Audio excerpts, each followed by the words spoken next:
This gets me motivated. Oh. Now I have the motivation to study well. Wow. Parang ako nasa resort.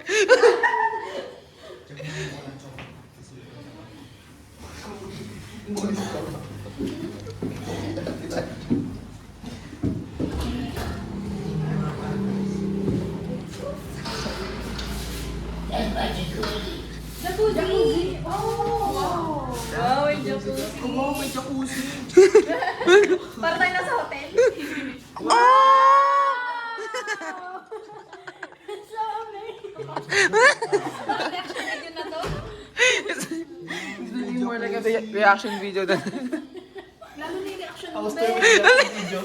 Fucking funny. All in one. In our house, we only have tabo. Where's the other? Let me guess. This is your powder room. Powder Yeah. room. I watch American movies. Started story in Japan. May sink. May sink, oh. It has a built-in sink. Wow! Multiple. Yeah, multi-purpose. What's that? What's that door? Oh, who did that? Ay, ikaw magano Maya. Ikaw magano sa amin. Oh. Kunwari bahay mo. It's a storage. Storage. Guys. You know, we can see here The pantry, basically the pantry. materials, the mop, the vacuum, and all that. Mm. This is the powder room, basically. Kaya niya. Wow! I'm so amazed. Yeah, I like the interior. Wow. Wow! Nice.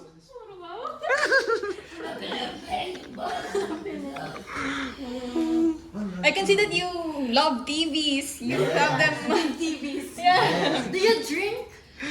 No, I have for my guests. For guests. My nephew Richard. He likes Just like you.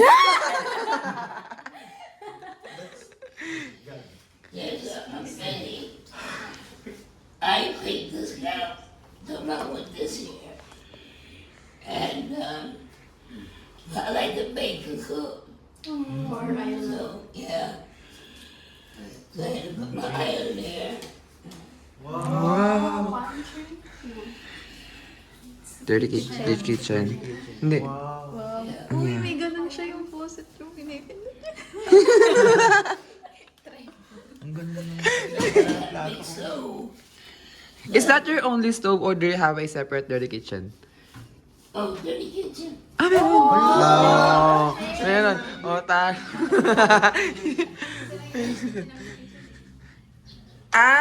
meron. Oh, nga, may lagay. Wow. And then this is the laundry area. This is the laundry area, right? And front load. Front load. Oh. You cook by yourself? Or you're like, you have a maid or something? Wow. Even the chores? If you want. Lagi yan sa ng video. You know how to cook sinigang. But your products are mostly from the... It's not From the States. typical... Typical Filipino pantry. We have here in the Philippines. It's very brand. It's Del Monte. Brand. Yes. Do you buy them here? Like in the SM? Or No. was it I shipped it here. Ah, pinaship. Ay, no. Balikbayan. Oh, balikbayan. Bakit? Buy a box. Pinoy na Pinoy.